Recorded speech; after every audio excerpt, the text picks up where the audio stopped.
What's up, everybody? Welcome back to The Construct. Big thanks to KatVR for sending out the Catwalk C2 Core for us to check out today. Let's get into it.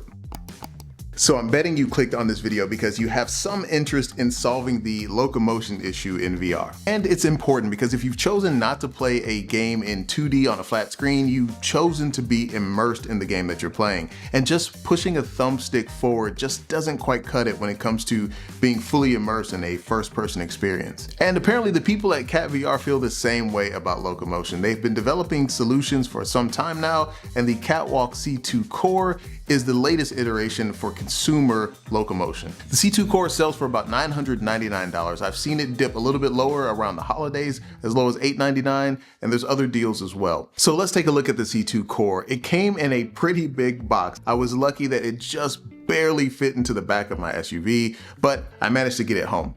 It weighs about 120 something pounds. The base is the heaviest piece, and it took all the strength that I had to move it upstairs and put it in its place. I didn't put it in this space. It's actually pretty big. It's not too big, but the diameter would take up an entire corner, and I'm fresh out of corners in this room.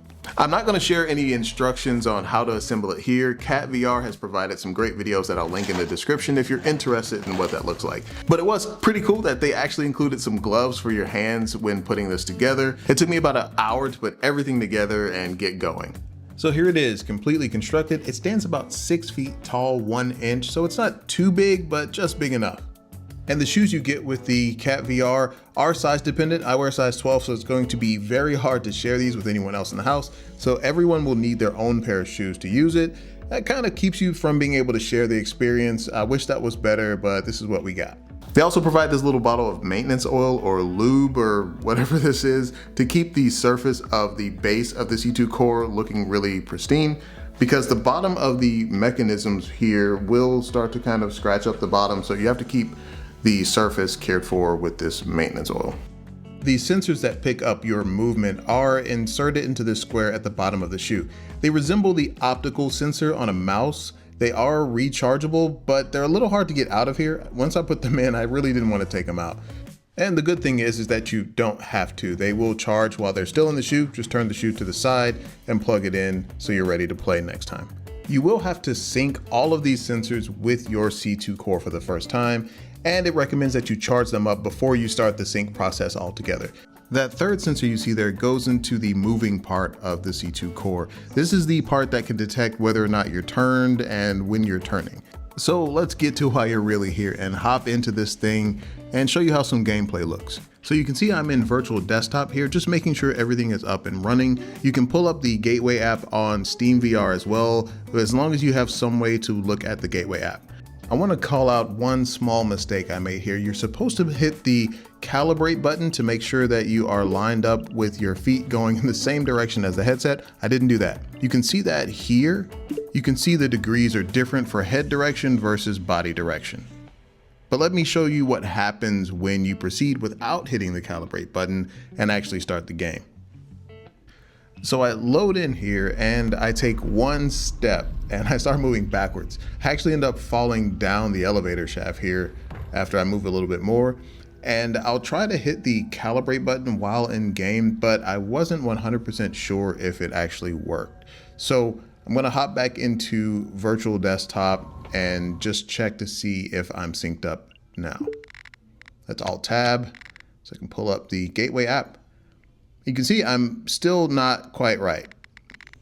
You can see I'm at like 350 degrees for the headset, but almost 0 for the body. So let's try that one more time and see if we get synced up. Now we should be good to go.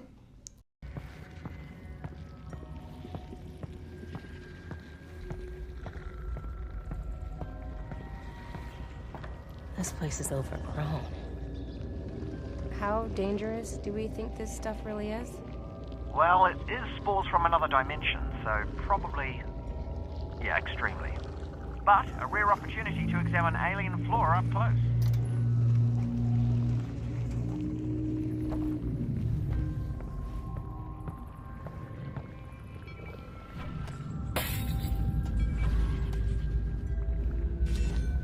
You can see the C2 core provides some range of motion for crouching and even jumping. Not that I would try jumping on this. I don't think my coordination could handle it, but that's not a C2 core issue. That is a skill issue, 100%.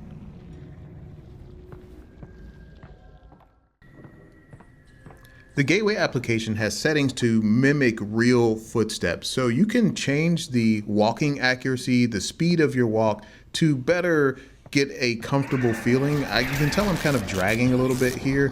So I want to point out how slow I'm moving here. Now in the Gateway app, you can increase the speed as much as you want. You can change the walking accuracy. But one thing I noticed about walking accuracy mode is that there's a lot of bobble. There's a lot of up and down kind of simulated walking that I noticed inside the headset. And you can see here, it just feels a little clunky. It feels like I'm kind of dragging a little bit.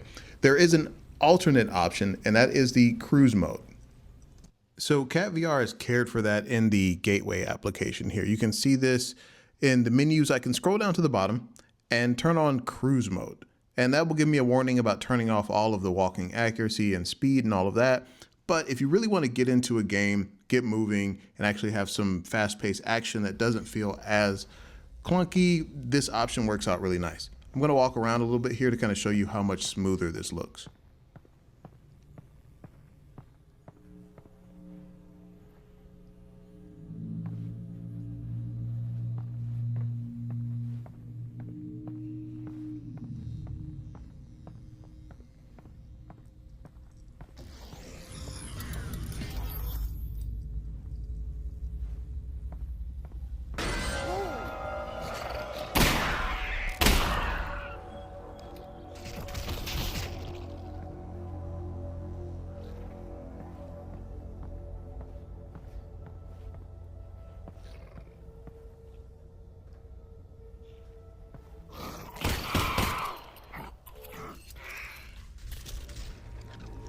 I felt like this would be a good example to show the need to move around quickly with this particular enemy. You can see that I'm able to move and look around pretty smoothly. Now without walking accuracy on, you'll notice coming up here in a few that I would have been able to run, but without that on, I still move pretty slow. You can see that here. So walking accuracy would have helped me right there just to move fast and match my actual footsteps.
This was really cool though. This almost makes me want to replay all of Half-Life Alyx again with this treadmill.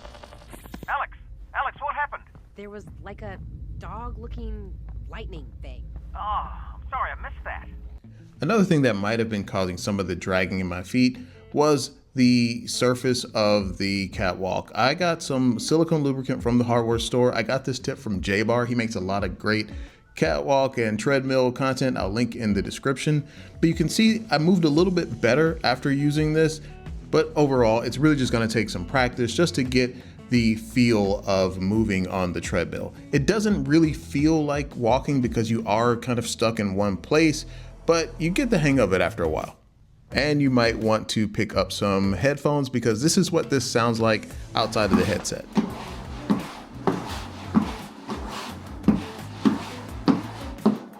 So what if you don't have a PC to use this with? Well, KatVR has that covered as well. This nifty little device is called the Cat Nexus, and what it does is it attaches to your router and your C2 core and communicates that movement data to your standalone headset so you can use a Locomotion without the use of a PC. Ironically, you'll still need to use a PC to get the Gateway application onto your Quest. It's part of the Gateway application that you saw running on the PC. It basically puts a mobile version of the Gateway application on your headset so that you can check the connectivity and change those settings, the walking speed, the walking accuracy, all of the things that you would be able to do on PC. You could do it inside your headset as well. With this, game compatibility does become an issue. I was only able to get this to work with Batman Arkham Shadow, which is good because it's new, but there was a warning letting me know that it would have to install a compatibility version of the app in order for it to work. Listen guys, this is amazing. I am from a generation where I would have had to buy tickets, get up and go to a theme park or an arcade or something like that to experience anything remotely close to this. And now we live in a time where you can have a fully functioning Locomotion VR machine in your living room. Let me know in the comments if the Locomotion issue is something important enough that you would pick up a C2 core. And if it's your first time here, don't forget to subscribe and we'll see you here next time in The Construct. Peace.